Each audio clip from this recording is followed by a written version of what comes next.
కొంతమందికి ఒక నైజం ఉంటది. ఎక్కువగా ఆలోచనలోనే బతకటం. ఎక్కువగా ఆలోచించటం. ఆలోచనలో రకరకాల ఆందోళనలు, భయాలు పెట్టుకోవడం. దాంతో పాటు అందరి జీవితం బావుంది. మన జీవితం ఏమైపోద్దో అన్న ఒక భయం.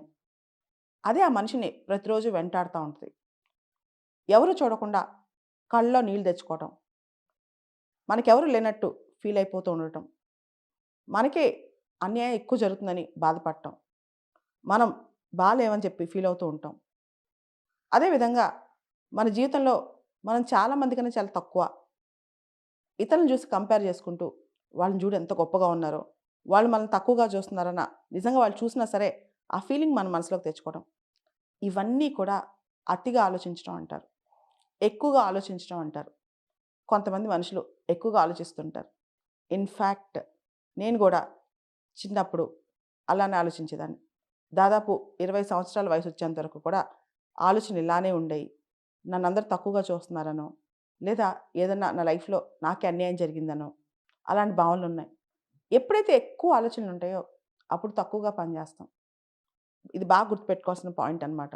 మన బ్రెయిన్‌లో ఆందోళనలు, ఆలోచనలు, రకరకాల అపోహలు ఇలాంటివి ఎక్కువున్నప్పుడు తక్కువ పని జేస్తాం.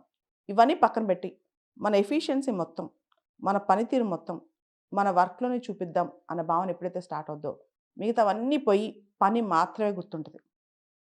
నేను చెప్పాలంటే, అసలు ఆ రోజంతా గడిచిన తర్వాత, రోజెలా ఎళ్ళిపోయింది, ఈరోజు ఎలా గడిచిపోయింది అన్నంతగా పని జేయాలి.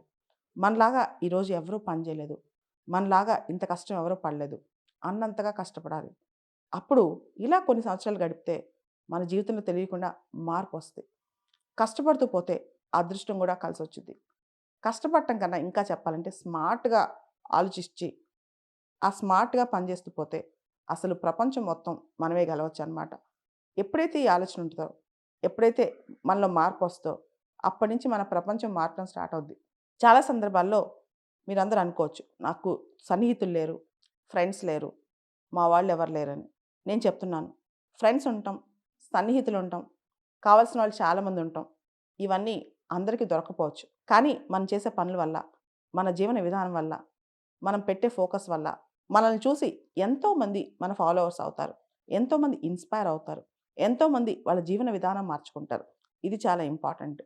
అంతేగాని ఏదో ఆందోళన మనసులో పెట్టుకొని, నాకు అన్యాయం జరిగింది ఫీల్ అవుతూ లైఫ్‌లో బాధపడుతూ పోతే గనక, ఆ క్షణాలు, ఆ రోజులు, ఆ జీవితం అలానే అయిపోద్ది. మనందరికి తెలుసు జీవితం చాలా చిన్నది.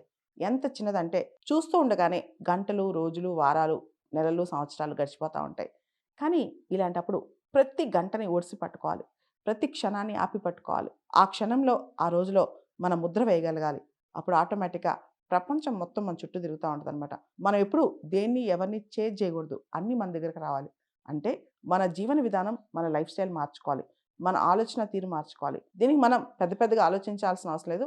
అదృష్టం కలిసి రావాల్సిన అవసరం అంతకంటే లేదు. లేదా దేవుడు దయ అలాంటివి కూడా అవసరం లేదు. మనలో మార్పొస్తే చాలనమాట.